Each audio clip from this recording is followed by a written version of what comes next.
everybody. Welcome to the StattoJoe live show with me, StattoJoe, my co-host, Luke Sherwin, Hello. and special guest, the Spirit of 2016 podcast's very own Andy Bell. How's it going? Yeah, I'm really good, mate. I'm really good. As I was telling you in the pre-pod, had an 8-hour boat journey back over to England today, which wasn't great, but I did obviously have the Netherlands match to look forward to, so I watched that on there, and that helped ease the pain and the boredom. So yes, thanks for having me on. Looking forward to it. No bother, it's our pleasure. Luke, how are you doing? I'm doing very well, thank you. It's a lovely day here in Northern Ireland, unbelievable. So it's nice out and about this afternoon, and then some decent enough football to keep us going until now. It's been a great weekend. I'll not spoil too many thoughts, but guys, it's been a flippin' class weekend of football. Looks absolutely buzzing. You'll know why if you've watched plenty of the pods or listened to the plenty of pods. But I think there's just dive straight into it, to be honest, with the game that's just finished. Probably the biggest game of the four so far in terms of size and stature. And Belgium have progressed. What are your thoughts, Andy?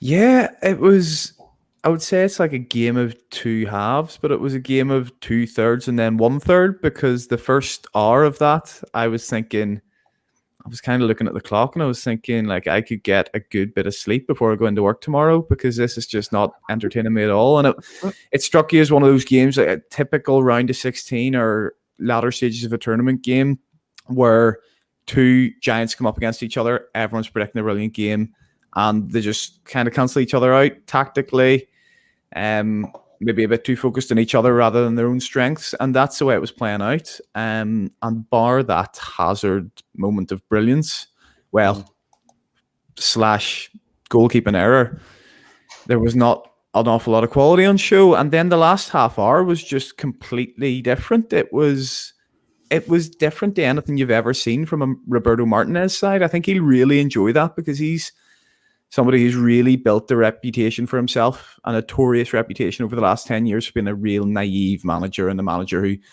doesn't really get the defensive side of the game. And in fairness to him, there were no huge individual performances from Belgium. That was a structural defensive masterclass.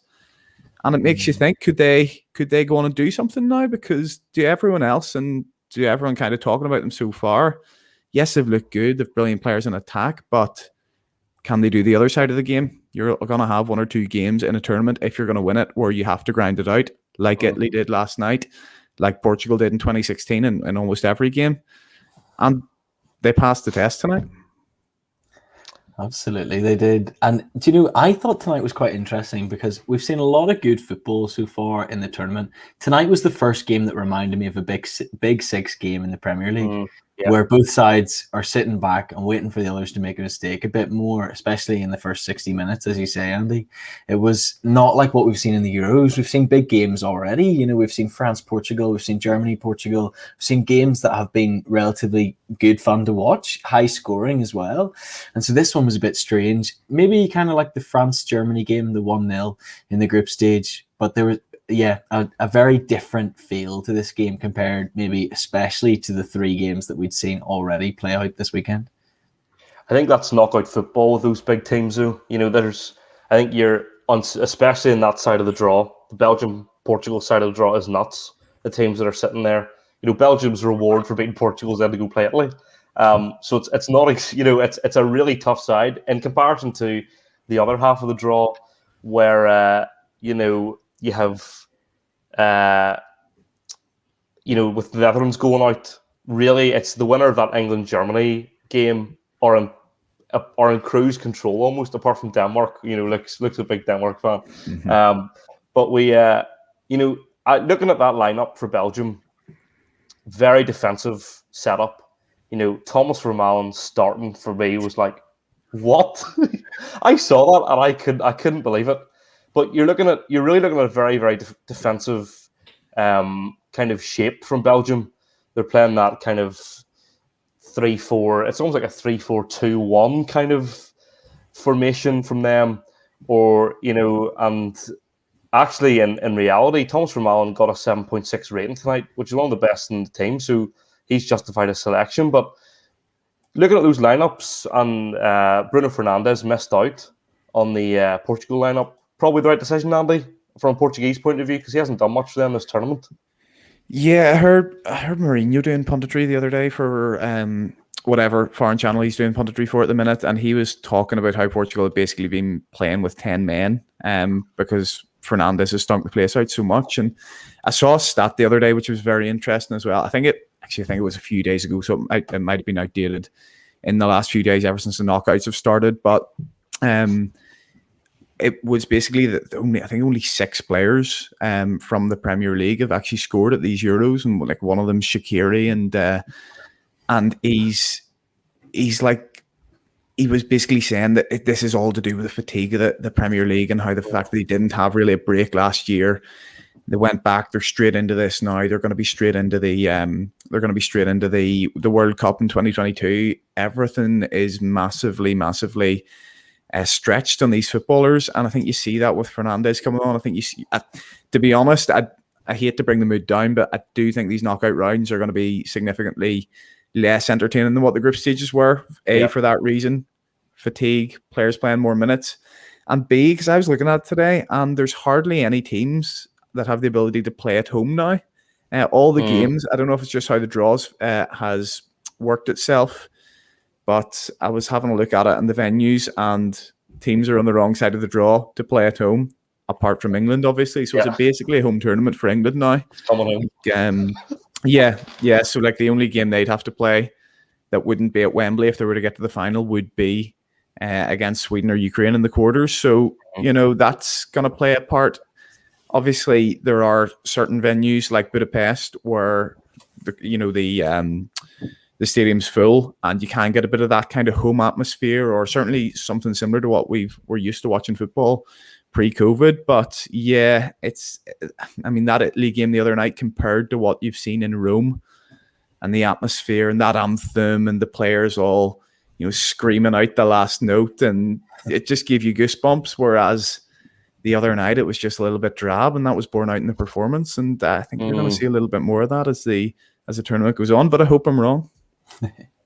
I think that's a great point about Italy, by the way. I think that's a really interesting point you bring up, because first of all, we talked about that before, Luke, about Italy. We haven't really seen a challenge for Italy yet coming into the knockouts. Their group was relatively straightforward from their point of view, and obviously people were saying, no, they're one of the favourites because they had got 9 points, and it was only them and Netherlands who got 9 points, I think, in the groups.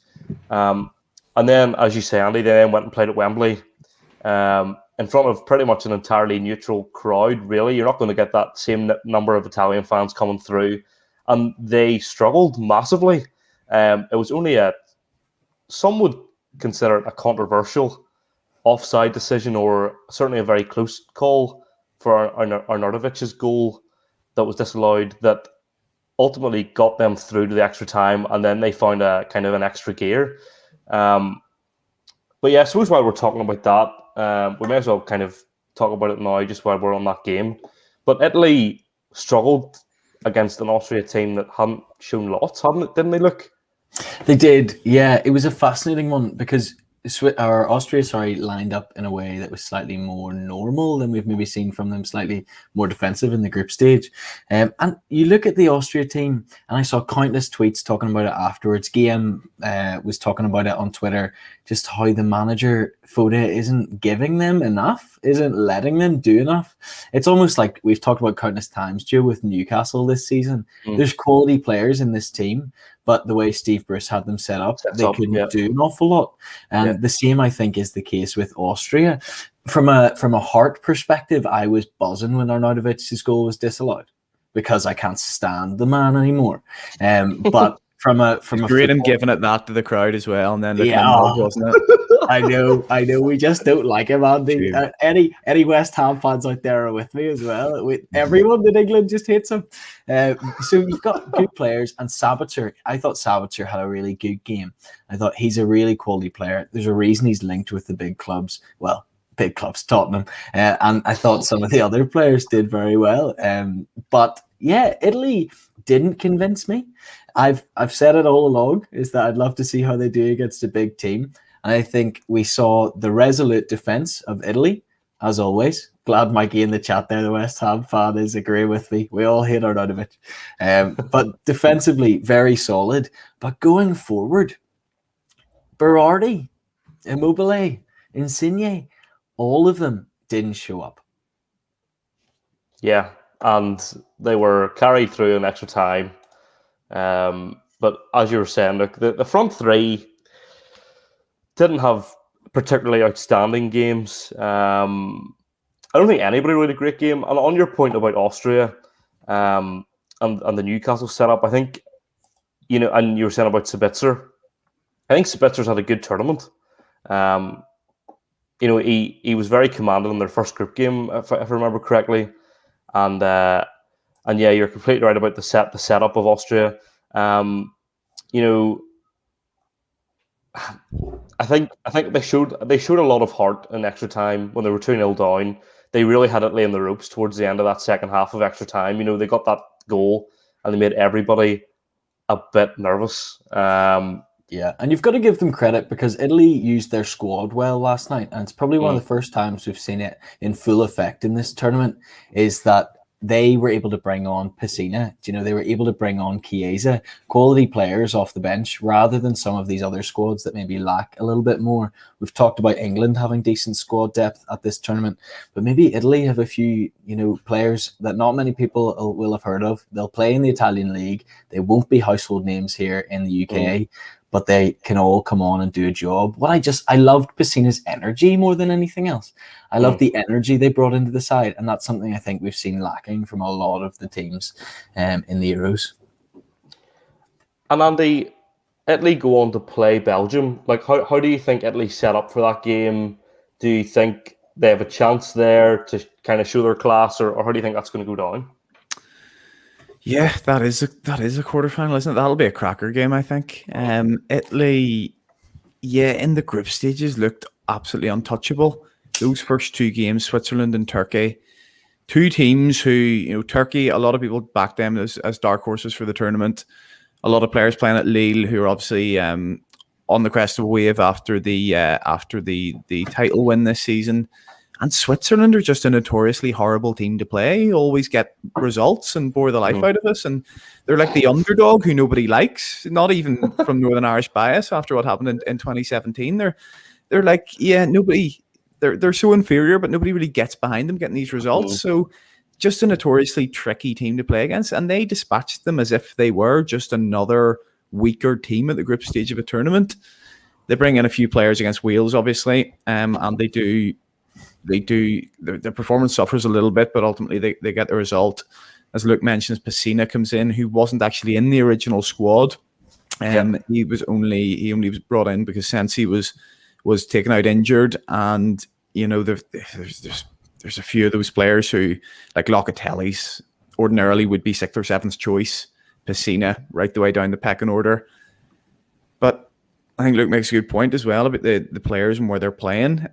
Because I think at one point for one of those games, I think the most represented club in that Italian squad is Sassuolo, with Berardi, Locatelli, and who's the other fellow, the wild card choice, came on against Wales, Raspadori, him as well. So he's got a little bit of stick about that, Mancini, mainly from English media outlets and people. Maybe you don't watch Serie A every week, because Berardi at the end of the day has actually scored double the amount of goals Chiesa got last season in a weaker team, and provides a cross for 2 of the goals in the first couple of games, and is kind of that effective striker. But when Chiesa comes on, you can see he's just a cut above. I mean, the touch, I don't know what part of the body he's controlled that with, but then the second touch to take away from Limer, and the finish, quite similar to one he was quite unlucky with against Wales. I think it gets deflected wide, but see, sometimes you look at a goal and it doesn't look normal. It doesn't look right. And it normally what happens in that situation is taking a mad deflection, or like the Hazard one tonight, the keeper's made a mistake. But that one was just so purely struck, and he's, probably played his way into the team for the next game, I would say. I could be wrong on that. And Belgium, I mean, I'd have given you an answer to this 2 hours ago that is completely different to what I think now, because I Belgium just showed me, as I say tonight, a different side to them. 2 hours ago, I'd have told you Italy would eat them up. The likes of Bonucci, Chiellini, who are ruthless in their own box, will ultimately, against a naive side, will win that by 2 goals. It'll be fairly comfortable. It won't be the most exciting game, but now I'm looking at it and I don't know. Is Chiellini back for this one, or are they going to be still playing at Cherby? I don't even think Chiellini was on the bench the other night, but he was in his suit, wasn't he? So, potentially he's not back. That'll be a big blow. And Belgium, albeit an aging squad, an aging defence, he seems to have found a system there which suits those players and means they're not exposed. And I mean, Luke says about the front three for Italy, it's a bit of a mad one because Immobile scores bucket loads of goals at club level. But I saw a stat today. I think it was by James Horncastle in The Athletic. Did a really good piece on it. Those front three have only scored 2 goals in knockout stages of the Champions League in the entirety of the time they've been playing their career, and it was both by Insigne and one was a penalty. And I mean, how many times is Insigne going to try that same trick where he cuts inside and tries to slot the weakest shot in the world into the top corner? I don't know what he thinks is going to happen against world-class goalkeepers, but yeah, 3 good attackers, but none of them really that world-class player like a Lukaku or like a De Bruyne. Yeah, and in a quarter-final and in a tight game, that could just be the difference. I think it'll be fascinating as well. What you have to factor in, I think, is Lukaku has played against Italian defenses all season. Lukaku has knowledge of how to play against these types of players. He's playing against basically all of this Italy defense and goalkeeper. He's played against every single one of them. He knows what they're going to do. I think that could become key. He will talk to De Bruyne. He'll tell De Bruyne exactly what he wants and what he needs. Inter play that quick counter-attacking football, and if Belgium can get that right, then Belgium could potentially absolutely trounce Italy if Lukaku, De Bruyne, and their wingers click on the night. Well, the only thing there is, will De Bruyne and Hazard be playing? Because both of them come off injured tonight. Yeah. Now, Hazard looks like he maybe made the decision to come off before the hamstring got really bad, so maybe he'll be okay. It was just precautionary. De Bruyne looked a little bit more serious. He picks up the injury just before half-time, and then he has to come off just after. But I'm going to make a bit of a mad shout here. It could actually be the best thing that happens to them because I watch a fair bit of French football. And that kid, Jeremy Doku, is special. I can tell you right now, he is special. He is in that kind of Traoré, Saint-Maximin mold of he can just burn anyone. I know you don't like him, Luke, but he can burn anyone. But listen, let me finish the point because I was going to justify it by saying he brings a lot more in attack. You look at his numbers this season, they're really good. I watched him against PSG and he took Kimpembe to pieces. It was a phenomenal performance. And I think when he plays the other night, albeit he doesn't get the numbers, get the goal or the assist, he looks good and he is very good. And if he's to come in that game, Italy maybe don't know as much about him. Not the quickest back four in the world. You could see him really have a breakout game. And it'll be interesting to keep an eye on that. An unconventional shout, Andy, but you do kind of have me convinced. Get him in your fantasy team. Well, I've given up on fantasy. I'll tell you a short story now. I was on the train last night coming up to Belfast and I was listening to the start of the Italy game and I realised I had forgotten to change my team for the knockouts. I've just given up, which is a complete nightmare. I'm happy to get on the Jeremy Doku bandwagon because he's got 8 more goal contributions this season than the useless Adama Traore. So I'm game. I'm game for that. I'll back you, Andy. Yeah. I believe you. I think he'll be good. Do you know what? I think there's sometimes with De Bruyne an overemphasis on playing the ball through him. He's exceptional when it works. It works against Denmark in the second half. It clicked. He was phenomenal. He was really great. but sometimes it just doesn't quite work. And so maybe having a Carrasco alongside a Lukaku isn't a bad thing. Carrasco's looked so good since he's come back from China. He's been very solid for Simeone at Atletico, and so could do a job. Haven't seen the best of him, I don't think, in the Euros, but yeah, very curious to see what happens. My only thing with Belgium is they've got 3 leggy defenders potentially. Do you know, those 3 players are not at the stage of their career for Tongan, Alderweireld, and Vermaelen where they can play this much football in this short amount of time. So I wonder, do they bring in Denier? Do they bring Boyata in? I'm not sure, but I would be a little bit fearful. Although saying that, you're right, Insigne is so predictable. I don't back him to put it in the top corner. Mm-hmm. And Italy as well with Immobile the other night. How many times did he try and make that run in behind? And Austria just kind of had the lines absolutely spot on between their defense and their goalkeeper, who was well positioned the whole time. So I wouldn't necessarily. I think there are better strikers to take advantage of those Belgian defenders, and I think Immobile is brilliant. I think Insigne is brilliant, but I don't think it would be right at the top of their list of attacks that Belgian defenders would want to avoid in this tournament. I think that game's going to be really intriguing because Belgium will have come. I would say probably will have come away from tonight's game probably quite mentally tired. You were going up against the holders of the Euros, probably what would be one of the toughest last 16 games to face. You're then going on probably to one of the tougher quarterfinal games to face. You need to be mentally strong. You need to be really prepared. It's going to be a busy few days for them to really get themselves prepared, get the kind of recovery in, and get ready for that Italy game, because that game's going to be massive. And you're probably looking at one of those 2 teams to potentially be getting to at least probably the final, maybe.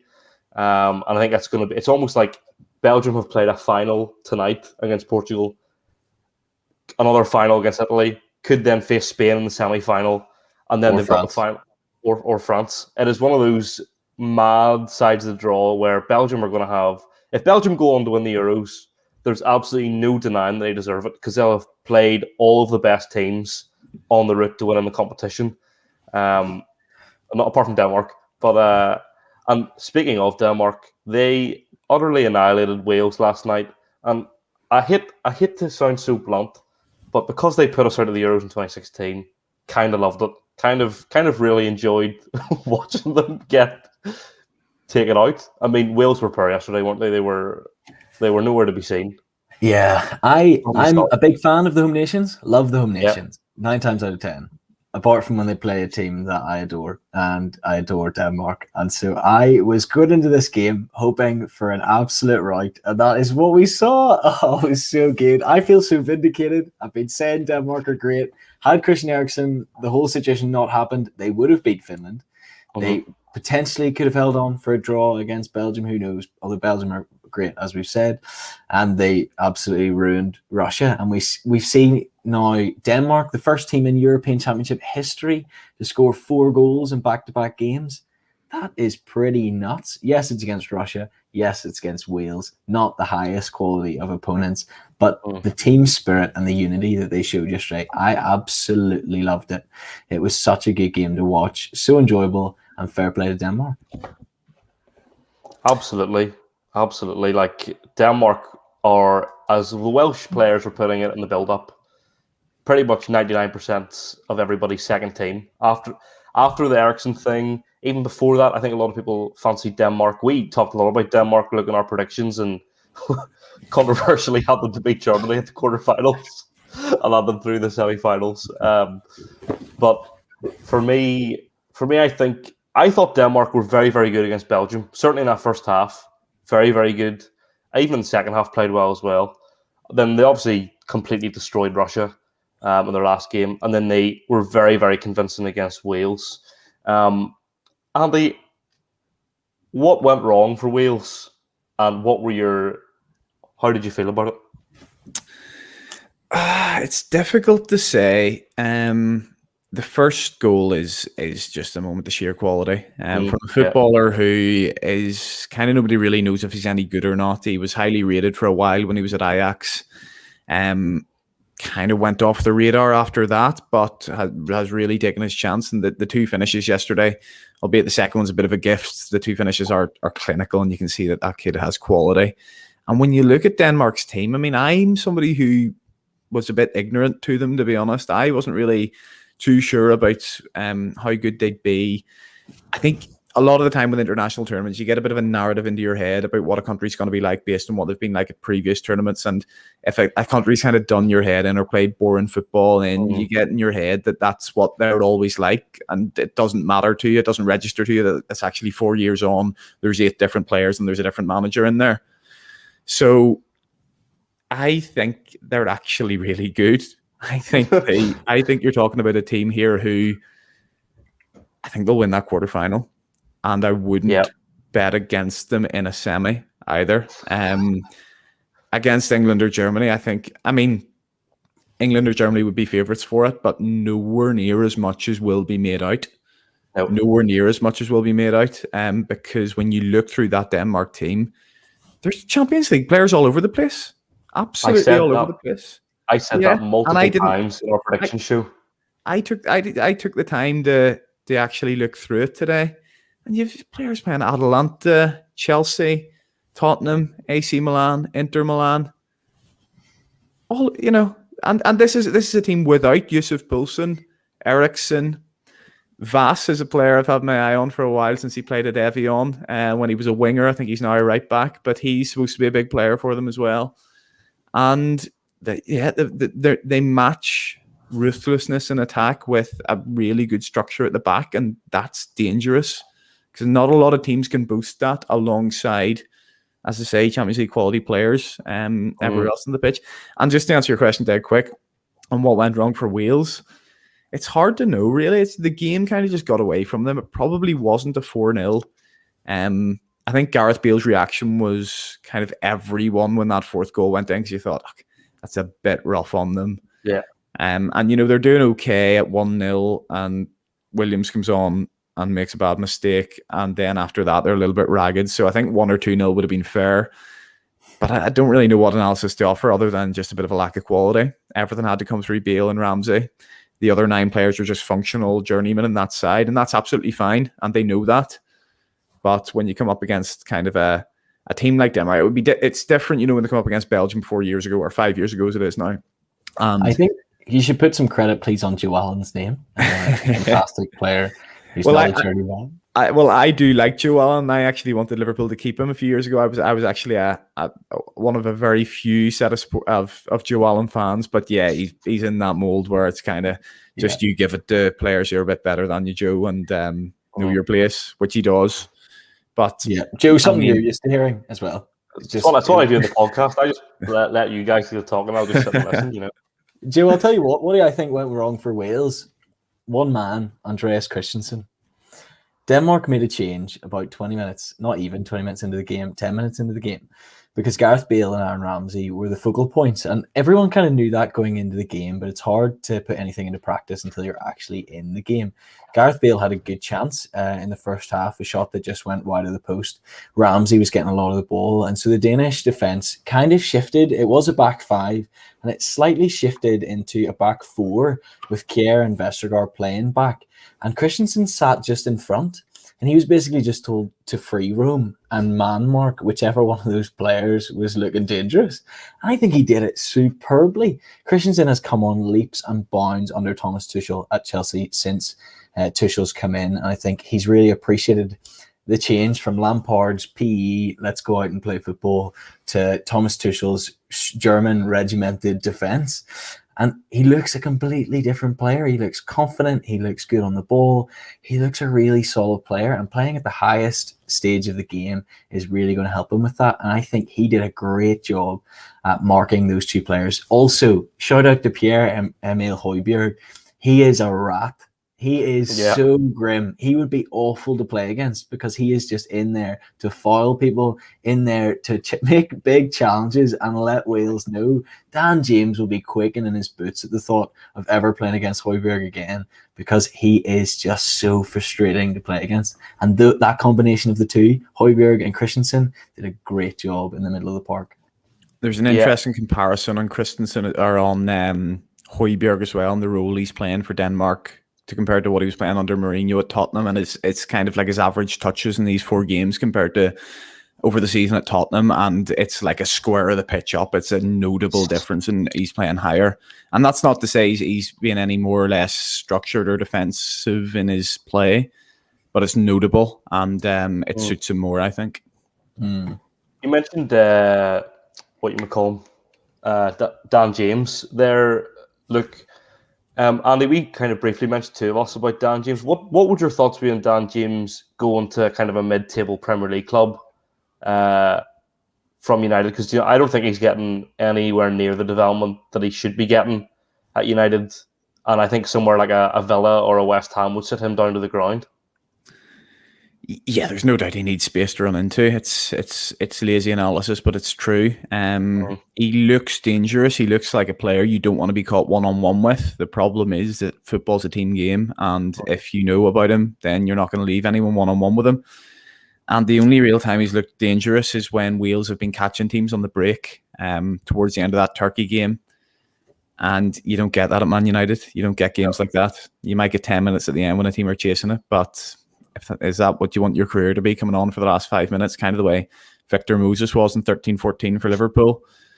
I wouldn't say so. So I've got a bit of an issue with Dan James on a kind of personal, not a personal level. I don't know him, so I apologize. Are you okay? I know. So I apologize if this offends people, because it is a bit of a personal opinion, but he comes into Manchester United, and something that sticks out in my head, I think it's one of the first games he plays, and they equalise with about 5 minutes to go at Old Trafford against somebody down at the bottom of the league. It might have been Crystal Palace, sticks in my head. And instead of going to get the ball, he went and did the fold arm celebration in front of the Stretford end. And you look at the fans, and every one of them is screaming at him, "Can you please get the ball? We're drawing at home to Palace here." And that's what strikes me about him.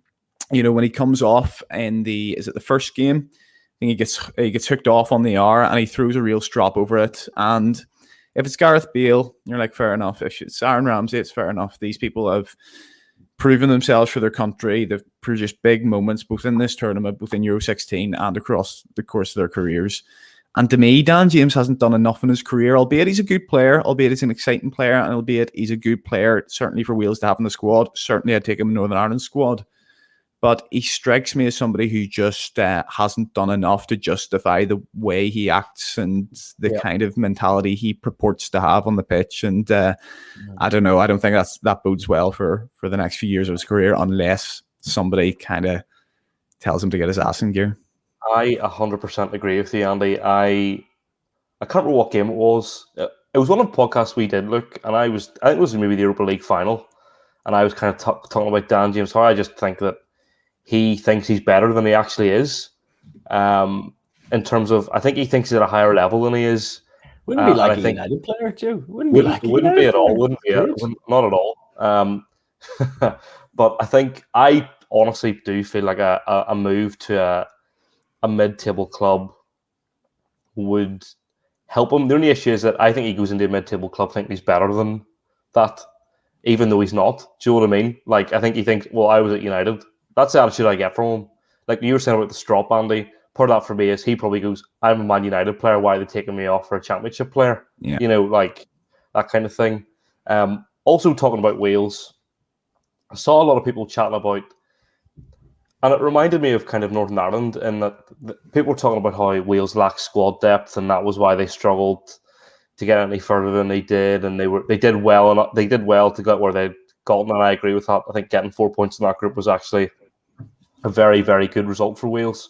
But it did bring up similarities for me from the things that people say about a Northern Ireland squad, certainly in the Euros, about, well, we did as well as we could do, but we just don't have the squad depth. But we didn't have a player like Gareth Bale. We didn't have or Aaron Ramsey even. We didn't have that next level player. But I did see that, was it Ginter, his name was complaining about how the Euros was a joke of a tournament because only, where their games were played, they could only get 500 fans, and even those fans had to break government guidance and all that. But in terms of the Welsh performance overall, for me, getting to the last 16 was better than I thought they were going to do in the first place. I think I was also on that Turkey train a wee bit. I thought Turkey were maybe going to do better than they did. But for me, it brought up striking parallels to Northern Ireland's campaign, but they had more of a whimper when they went out in the last 16 than we had, because we really gave Wales a good go. Two things I think.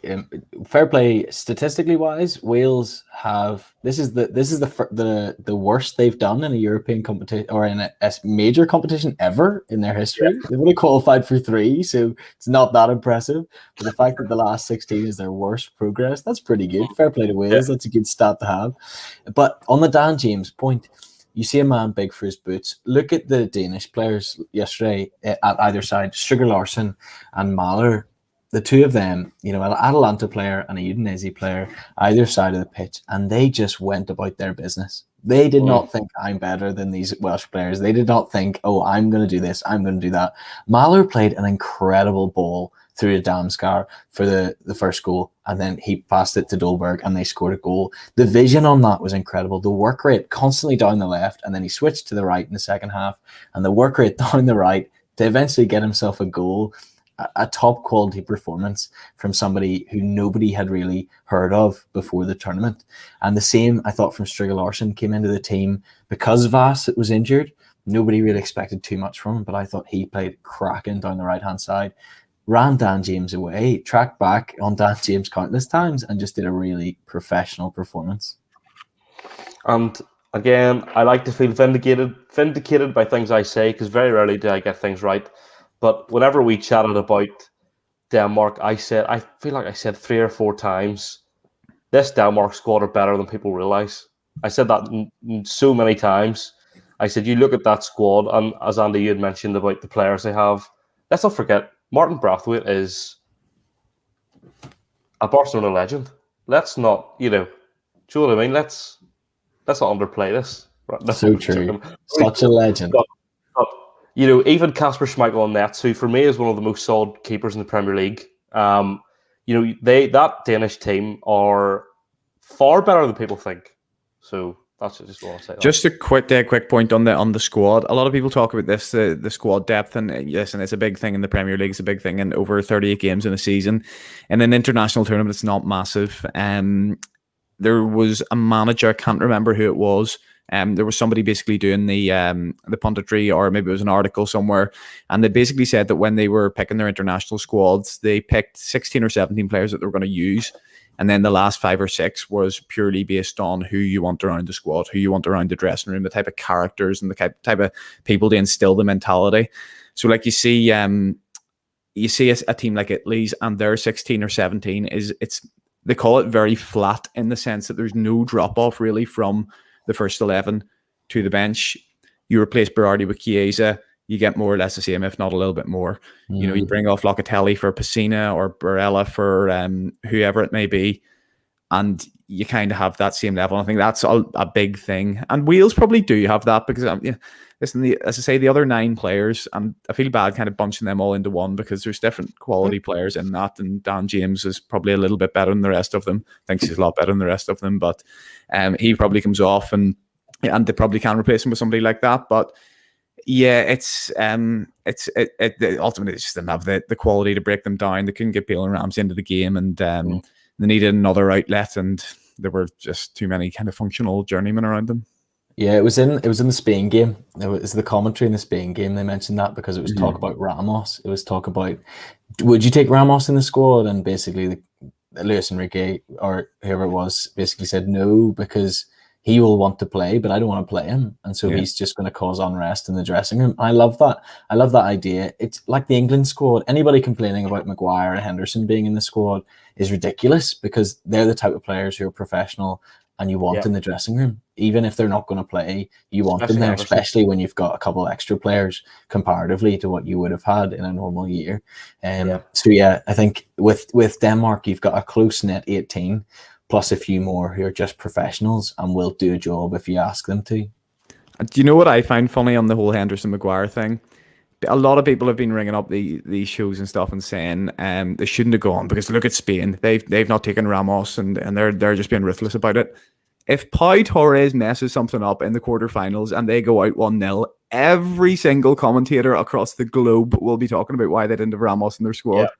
You know, 100%, so 100%. yes, you can point to the fact that Spain haven't done it, that England have done it. Ultimately, we don't know if they're right not to do it, or if England are right to do it. So, like, a lot of people have very strong opinions on that, but you have to wait and see. Denmark will shockingly go on to face the Czech Republic, which was a result I never saw coming. Maybe naively of me, I think I kind of wrote off Czech Republic a bit, even though they had showed enough. You know, they gave, you know, they drew with Croatia, but the Netherlands were kind of. I kind of had mentioned on Wednesday night. Don't be really massively confident in the Netherlands because, you know, Ukraine gave them a game. You know that 3-2, which is one of the best games of the tournament so far. But again, the Netherlands, like Italy, had come into this game with 9 points, in a group that wasn't really that great in terms of quality. But we saw today that a red card just ultimately completely derailed them, and the Czech Republic went through. Was that a big shock for both of you? Massive shock? Not so much of a shock? Bit of in between? Thoughts? It actually wasn't a shock to me. No, I actually did predict the Czech Republic to go through, albeit on penalties. I thought it would be they kind of hold them after 90 minutes.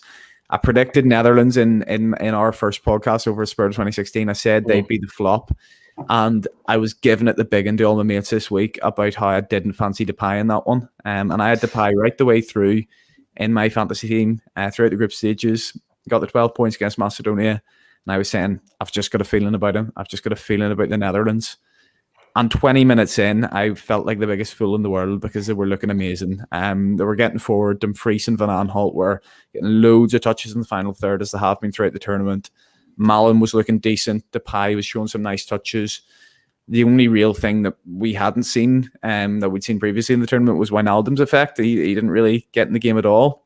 But once the Czech Republic rode that wave, and the Czech Republic have 3 or 4 really decent players. I feel like Tufal at West Ham is, I feel like, because he's got a worse hairline than me and he looks like he's about 30 and he's not the most fashionable, sexy defender, I feel like people don't realise the quality he has. He actually, like, everything sort of went through him in the right there. He was linking up with Souček. You know, Schick's obviously playing above his level. Masopust's a good player. And they're a fairly effective team. And I saw people saying this week that they're the worst team left in the tournament. I don't think they are by any stretch of the imagination. I think Ukraine are far worse. I think Ukraine are all right as well. I think Sweden are far worse. Sweden as well. Maybe we'll come on to Sweden. Maybe we'll come on to talk about that. But no, it wasn't a shock to me. And I think once, as I say, the Czech Republic rode that wave, there were a couple of chances for either side, but it was a fairly even game. Yeah. There's been a lot of chat, obviously, in the Netherlands over this tournament about the formation. They're flying planes over training grounds saying play 4-3-3, this, that, and the other. Frank de Boer doesn't have a fantastic record. He's probably in the Southgate mold of very lucky to have a big international job. And ultimately, yeah, I saw this coming away from Amsterdam for the first time. And, you know, they're come unstuck and they're undone by the red card. But, well, I mean, I've seen a bit of debate about this, so maybe let's get your guys' thoughts on that red card. It was fairly clear cut to me. It's the same effect as wiping out a player, last man, in my eyes. Yeah. Do you know, that's what he did effectively. He wouldn't have done it if it wasn't a goal scoring opportunity. No, exactly. Yeah, it's a clear handball that stops a clear goal scoring opportunity.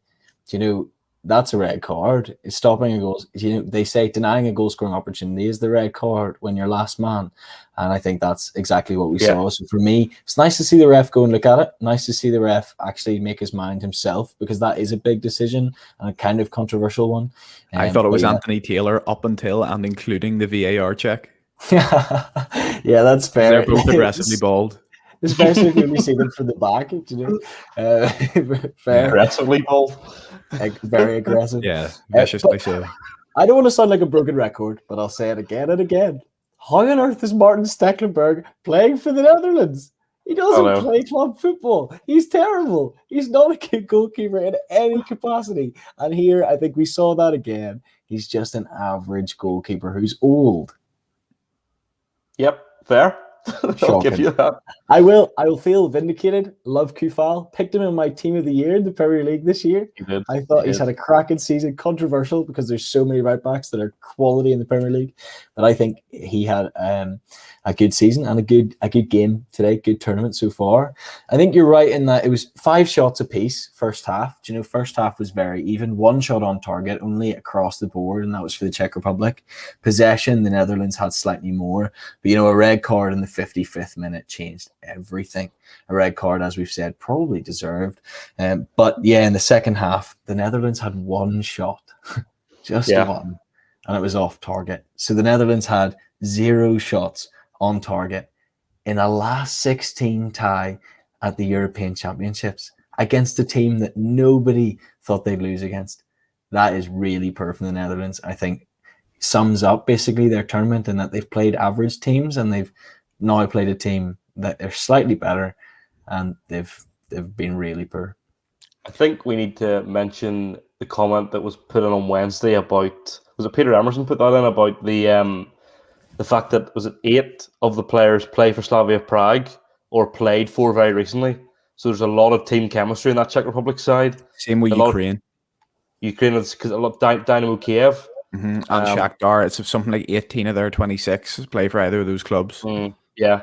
I think Dynamo Kiev are one of the clubs who had the most players at the tournament. I think, and it's very similar to what we had. A lot of what we built between 2014 and 2018 under Northern Ireland, that back 4, 3 of them were playing for Tony Pulis under West Brom, and that was a big part of our success, in my opinion. And it happens in other sports too. And I know that with in rugby, I'm pretty sure there's something about the Japanese rugby team all played for one club deliberately. All played for one club. So when they went to the Rugby World Cup in 2019, they were like already a team, and that's why they did so well. So it's a big thing that it's a big thing that makes a big difference. You know, our juniors back in the day, that team chemistry would have done something with the Euros. Like, and the other, I did an interview with Kenny Shields, Northern Ireland women's manager, for our podcast, and he said one of the big things. Like, I was sort of saying to him, I had in my head, he'll want everyone to get across the water, get across to England, play full-time football, play week in, week out. But what he said was, for those players playing in Northern Ireland, albeit this is a women's football thing, you wouldn't really see this with men's international football. They wouldn't really have the time or the facilities really to do it. But he has those girls that play in Northern Ireland, which is most of them, at a training camp once a week. See, it's basically a club team, and you can see that with the results they're getting, because they're punching well above their weight. Yeah, I'm willing to sacrifice Stoke. Like, I'll happily take all the Northern Ireland boys at Stoke, might have them play with Michael O'Neill and just see how it goes. I'll be okay if Josh McGuinness is left out, but the rest of them we can take. It is interesting. It really is. The team chemistry debate isn't interesting, and I think it's something that people are going to look into a lot more now that Czech Republic have reached the quarterfinals. And I think if Ukraine beat who are they playing? Sweden. I think if Ukraine reach quarterfinals as well, there will be a big look into how much of an effect is like the team chemistry have. And we've talked. England are notorious for struggling because a lot of their players are in rivalries. You know, they're playing for clubs who hate each other, and so there's always it's a lot of individuals rather than a team. Although Southgate does have this squad looking, certainly from a PR point of view, as a very close knit group of players. Which is interesting, but I think the team chemistry debate is very, very interesting. It's very interesting to me, anyway. But yeah, so that's quarterfinal. That's the 4 games we've seen so far. Let's chat about the 4 to come very briefly. We have 4 games left in the last 16, which will set up the other 2 quarterfinals. So tomorrow we have, first of all, Croatia versus Spain. What are our thoughts on that one? You're going to have to help me out looking this one, because I think this is going to be a drab one. Yeah, I'm not looking forward to watching this. Do you know, Busquets made a big difference in the last game for Spain. He really did. He's the type of player that anybody else on the pitch loves to have. Somebody who just gets football and understands how to do it and makes it look beautiful when he's on the ball. He's so slick. He just makes it happen. I think the chemistry that he has with Pedri off the back of this season, in a tough season for Barcelona, hasn't been easy at all. And those two potentially could do something quite good tomorrow. Perisic is a big blow for Croatia, obviously testing positive for COVID, I think. Was it today or yesterday? So he's a big loss to the team. He's the type of winger that any manager loves because he loves to score a goal as well as assist. So apparently a couple of English players have to isolate because he tested positive. Classic. That's how always we the do it in case for England. That's every game, it seems. Billy Gilmore was the first. Now it's Perisic, flip's sake. But yeah, I don't know. People are underestimating Croatia, as Andy's saying here in the chat. However, Croatia have been pretty poor. I think against England, they showed nothing. I think against Scotland, they showed something, but Scotland are crap. Like, there's no way about that. Scotland are just not a good team. And against Czech Republic, who are decent enough, as we've seen, they were okay. I think it could go either way. It could be a 0-0 that goes to penalties. That wouldn't surprise me. My prediction. Or we could see Spain click again. Sarabia had a great game in the last one. He could be a difference maker. Moreno can score a goal in club level at least. So who knows? Maybe if that click. Spain are playing like Italy in one sense, in that their attackers are doing it at club level, but not quite on international level. So I'm curious to see. I would like to see Busquets play with Pedri. Maybe Thiago. I'd like him to play Thiago, I think, because I think Thiago is the link that they need between Busquets and Pedri that could make something really special happen. I think when you look at those two games, it makes a difference now that Perisic is out, but it's two teams that are brilliant in midfield. It's two teams that are brilliant in between both boxes. Yep. I love watching Modric play. I think he's one of my favorite footballers of all time. That close control, the skill of the range of passing, he just has everything. Yeah. And icing on the cake is goals like the one against at Hampden Park the other night was incredible. And I think if you throw somebody Thiago into that, he is going to have that control over a game. They're not going to give the ball away. And it might end up being a case of whichever team keeps possession for the longest is able to kind of break them down with that pressure. I think it's interesting with with Moreno and Sarabia, who are two players who don't start the tournament, but two players that he's very quickly realised he needs to get in that side because they do offer goals, and Spain are the least ruthless team in both boxes that I've ever seen. And that won't get you very far in a major tournament. You might squeeze through your group as they did. You might even squeeze through Croatia, but when you come up against France in that quarterfinal, you will get played off the park, basically. And Joe, from a branding standpoint, he is Eric Laporte. We really want him to do well. We want him to score a goal. He is Eric Laporte. He's so good. I'm a big fan. I really want him to do well. I'd love to see a wee goal from him. I think it's so would I. He's still in my fantasy team. He got me one last week. Right. But it's interesting, just dead quick in Croatia, they're the team that massively lacks it. Davor Suker and Mario Mandzukic. That focal point, they've tried to play Rebic there, who's still living off a goal he scored 5 years ago against Argentina. There's a big fella to bring on, of Petkovic or something, who is just a Mario Mandzukic light and can't do anything.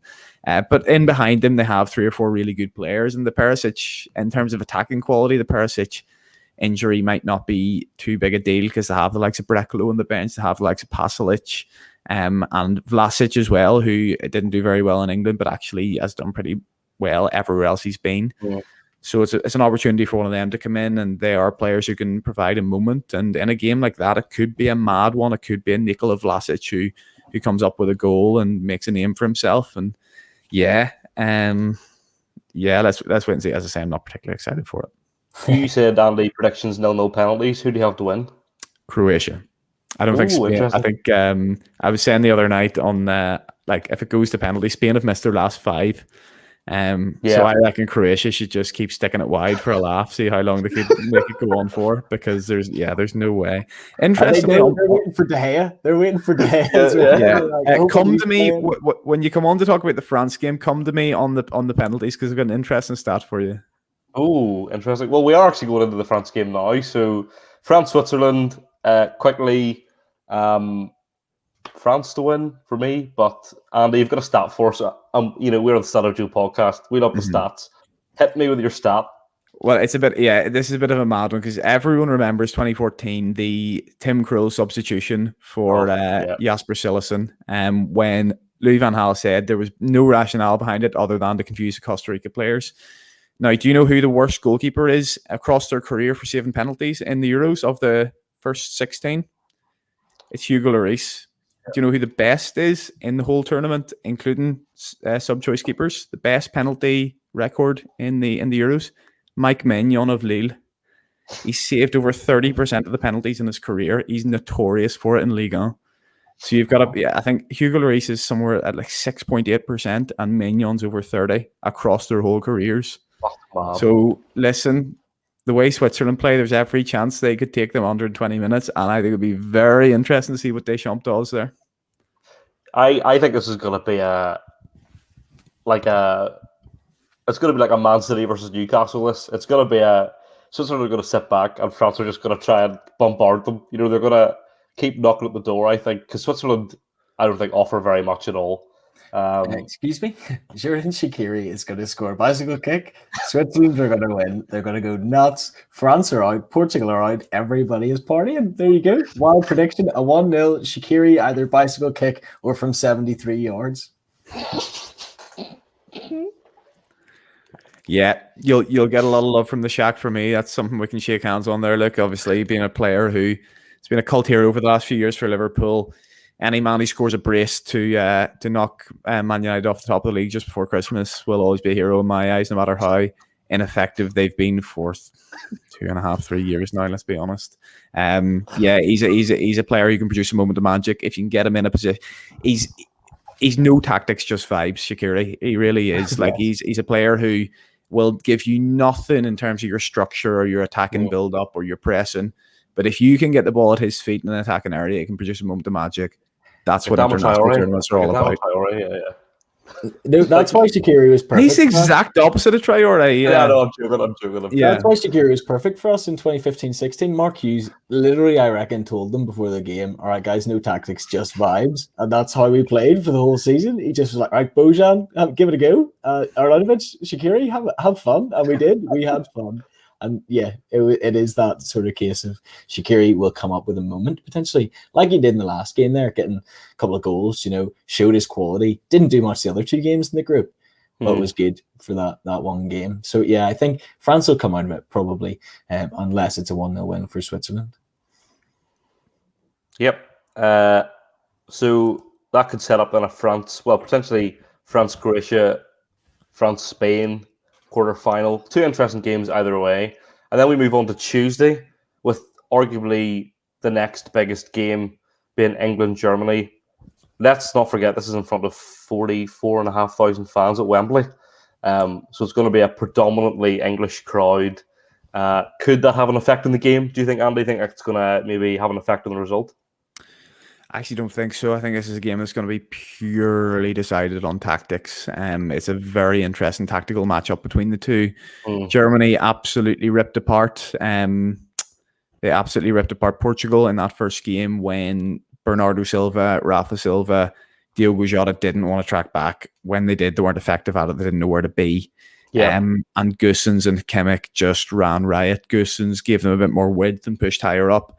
Kimmich was able to push into the midfield and give them loads of numbers in there. So to me, it's interesting what England do. Do they match them up and go 3-5-2 and kind of play a conservative back five as what it would be, a Reece James and a Kyle Walker or a Trippier and something like that, and just say nothing's coming through the wingers, we'll take our chances over the rest of the pitch? Or do they kind of, another option for them is to play Saka, who played well the other night, who has kind of defensive tendencies. He can play wing back, he can play right back, he can play in the right wing, and then that kind of enables you to carry a threat going forward as well as nullifying them. And then that's before you even come on to talk about Germany's deficiencies, who haven't looked fantastic. Hummels looks just so slow and weak at the back. And I think that's the worry. That's, we're sitting talking about how England stopped Germany, and we're not even really thinking about how Germany stop England, because that's the mentality Southgate kind of has. He's conservative, he's a pragmatist, and he doesn't really know how to use what he's got at his disposal. So I think the distance they have between the lines is going to be massive. The distance that England have between their defence and their midfield is massive because Gnabry, Havertz, Muller, whoever it is who plays, Sané's a little bit different, but they're going to drop in there, and Havertz is one of the most intelligent players in world football in terms of picking the ball up in those areas and making things happen.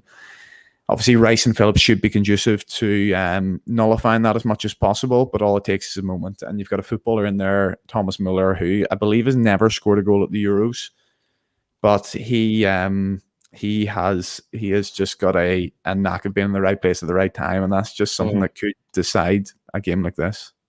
I think with England, you made that point about we're talking about how did England stop Germany, and I think for me the reason that is that England, me and Luke spoke about it before, have played very poorly in terms of the style of football. Well, not poorly, but they're very boring. The style of football they play with the players that they have, and I saw someone talk about that. The biggest criticism of England is that you have so many flair players in that kind of front three, front four that England play, and yet we're talking about how England look like they lack creativity, right? And you've got some of those creative players in the Premier League playing for that England side. I think the reason we don't really talk about how did Germany stop England is because England have only scored a handful of goals. They've only scored twice, both Raheem Sterling, who I think shouldn't even be in the starting lineup in the first place.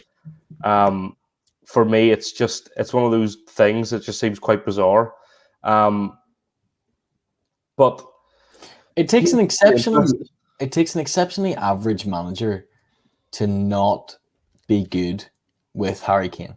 Yeah, it takes an exceptional manager to mess up Harry Kane. Like how can Gareth Southgate justify making Harry Kane look so average? I do not get it at all. And so, yeah, I'm curious to see what happens. I've seen a few people saying that they want a change of formation, a change of system with England. But Gareth Southgate's sitting here thinking, we haven't conceded a goal yet. Yeah, and I haven't conceded in ages either. I think it's been, I'll actually look up now while we're live, because people were talking about, the way Italy have had that really good run. People were talking about, well, why don't we talk about England's run? England haven't conceded in a long time either. I'll be curious to see John Stones and Harry Maguire play alongside each other. Be curious to see who plays either side. I think I'd love to see Chilwell have a go. I think Chilwell's so good, and I'd love to see him one side. And even if you play Reece James the other side, because they know each other, they've got chemistry together, they get it. So we'll see, I guess. But most people have Germany. I really don't know, because I think France did a good job against Germany. And I wonder, could England do something similar and sit back most of the game, but then sneak a goal? If you have Bukayo Saka playing, if you have Jack Grealish playing, those types of players will pick up the ball and have a go. I think you have to. I think he wants Mason Mount to play. I don't know what the situation with him is or not, but a Mount, Grealish and Saka mid-3 would be quite exciting, I think, from a purely, let's try and replicate Alex Oxlade-Chamberlain in the directness approach.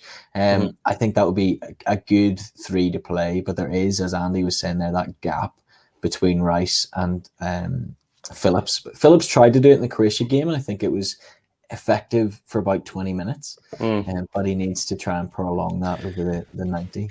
I think it's different. It would be very different what they come up against Germany, in the sense that against Croatia, you've got a few good attacking players smattered all over the place. Against Germany, you've those 3 dropping back into midfield. You add Goretzka, Kroos, Gundogan. You'd assume it'll be 2 of those that play into that, and then Kimmich's tendencies to come inside. And you could just see them absolutely mauled in the midfield and played around. And that's going to be very interesting, because if they do go 3-5-2, which I think is what he is going to do, I think that's what he would have done if he'd had Maguire in the team right from the start.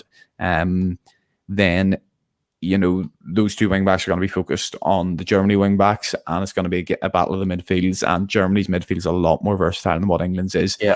Rice and Phillips can stop defensive, can snuff out attacks.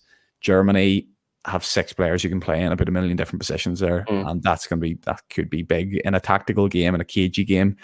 It could be one of these where 2012 Italy, England, and England just completely outplayed for 120 minutes. just on your question, Nick, about Mount and Chilwell. So they would be available for selection on Tuesday. The issue being is they won't have trained with the squad, so that they've had to train separately by themselves during their kind of isolation period. So their isolation finishes tomorrow. That's Monday, the day before the game, and then they would be available for selection. But if they haven't been able to train with the squad and know what the kind of preparation is, I don't know if they would get picked necessarily. He basically said he wasn't going to pick them. Yeah. Okay. So there you go. I'd love to see what Luke Shaw's like at the wing back if he's playing out wide. Do you think he plays him, or do you think he maybe plays like Saka or something at left wing back? Luke Shaw is somebody who one-on-one defending is actually one of his stronger points. Yeah, I mean, numerous times against Liverpool over the last few years where he's kind of just snuffed the Mo Salah or Sadio Mane out of the game, and everyone kind of mocks him. But when he's just asked to do that and nothing else, which is very rare, you're just asked to do that and nothing else when you're playing for United as fullback. That is what he can do. I think he will go for the two more conservative wing backs. What I would do if I were him, as I was saying to Joe, was the other option is you play maybe Saka on the right of a front three. You can track Goossens while also offering that pace up front, an extra bit of pace up front. 2 or 3, and playing up top would have a bit of pace. That's going to be key to getting them behind the likes of Hummels and stuff like that. Yeah. But I think he's obsessed with the opposition. He's obsessed with games like this. He's obsessed with this inferiority complex that he has and this whole thing. I know he picked Trent in the end, but it's quite clear that those rumours weren't coming from nowhere. Yeah. He for a while wasn't going to pick Trent for that squad, and he bolted it in the end and put him in. But that's an insight into that man's thinking. I'm not saying Trent, I am biased, but I'm not saying Trent should play every game. But to not be in a 26-man squad, I mean, that kid is on a football and technical level is something that I haven't seen in a long, long time. Just you wait and see, Andy. Bukayo Saka is going to score the winner in the final, take off his shirt, as he seems to love to do, celebrating goals, and reveal a waistcoat all along. Gareth Southgate Jr. confirmed Bukayo Saka is the next generation of England football. Germany to win, probably. And it's sad, because I do want England to do well enough. But if it means Denmark win the whole thing, then happy days. What about you, Andy? How do you think this goes? Germany to win, to have loads of pressure, to have loads of the ball. If England hold out for 120 minutes, which they might do, Germany will win in penalties anyway. So Germany win no matter what. Okay. Yeah, I think Germany to win as well. And then the last game, which unfortunately is the last game, it's a bit of a flipping rubbish last game. Like Sweden-Ukraine. Quick thoughts before we head on. It's just there. Forsberg's good. Forsberg's been good. He's got 3 goals. That's not bad. Only behind Ronaldo and Schick in terms of goals scored. So in a group that had Poland, Slovakia, and Spain, I don't think many really expected Sweden to top it. Yeah, definitely not. I think people would have backed Lewandowski to have scored more goals. People would have backed Spain to be able to score goals at all. And Sweden have done their job, I guess. I'll complain about Michael Lustig till the cars come home. I think he's awful at right back. But yeah, Sweden, I think, should have enough about them. Ukraine have been funny in this tournament. At times, they've been dreadful. I think against the Netherlands, largely against the Netherlands, they weren't really involved in the game too much until then they turned it on in the second half and in the last 10 minutes, really, and showed something about them. They beat North Macedonia, but I mean, as much as I adore North Macedonia and wanted them to do well, they didn't show up to the Euro 2020. And I don't really see Ukraine offering too much. Yarmolenko's like a Shaqiri, though. You can never, bet against Yarmolenko to just turn around and score a goal.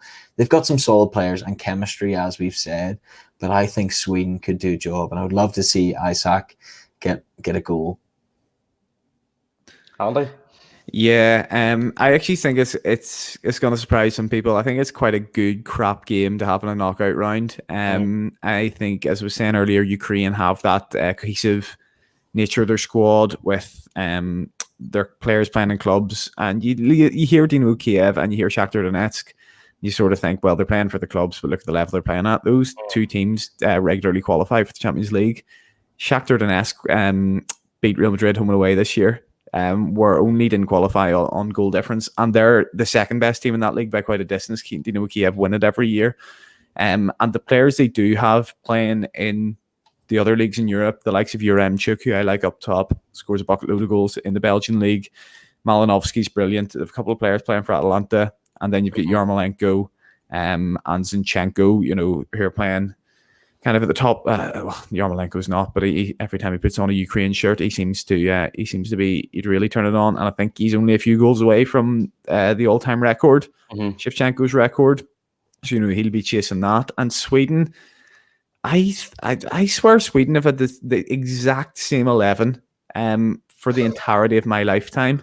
That fella Ekdal, Seb Larsson still plays in the wing for them. I mean, goodness me, I'm half expecting them to roll out Henrik Larsson at some point, because that team does not evolve. Okay, yes, I've got Isak, who does look brilliant, and I like him. But like Marcus Berg played against Spain. You've watched Marcus Berg every tournament since you were a kid, and even when you were a kid, he was 33. You know what I mean? So it's but the thing about, all joking aside, it's the kind of Hodgson influenced 4-4-2. It's a bit boring. It's not very inventive, but it's functional, and they have a team of functional players. And there are a couple of times you've watched Isaac in this tournament, and Isaac, sorry, and there hasn't been a player anywhere near him, and he's made something out of nothing and created chances for himself. And he scored a load of goals for Sociedad this season. I think it's 16. I could be wrong. But he looks like a fantastic player. And if there was a Swedish person within 500 miles of him in that pitch, imagine how good he could look. So they're a team who could fumble their way to a quarters and a semis as well. But I'm gonna just favour Ukraine in this one because I backed them before the tournament and I'm desperate to be right. Yeah, I'd like to see Forsberg play more centrally. Sorry, I think it would be good to see him slightly behind Isak, maybe, or Isaac, or however you pronounce his name. I'd like to see Forsberg just behind him and somebody else on the wing. Maybe just give him a bit more space and give some support to Isak, maybe. Freddie Lundberg's probably in the squad, mate, but he can play in the wing. Perfect. Yeah. Sorry, I'm going to officially predict a 1-1, and then I'll go to penalties, I think, and then it might be decided on penalties, and I'll go with Ukraine, I think, to win that. And that'll do us for tonight. Thank you so much to everybody who joined, got involved in the comments. Really do appreciate you. There'll be no midweek show this week because you're away. Luke, isn't that right? I might come on live for half an hour to chat about the last 16 games and look ahead to the quarterfinals at some stage if I'm free. But there's no plans for a proper podcast until next Sunday night. So we'll see you then. Andy, thank you so much for joining us. It's been a real pleasure. Yes, nice one for having me. Really enjoyed it. And Luke, have a good week, mate. Thanks, mate. And we'll see you all very, very soon. Goodbye. See you later, guys.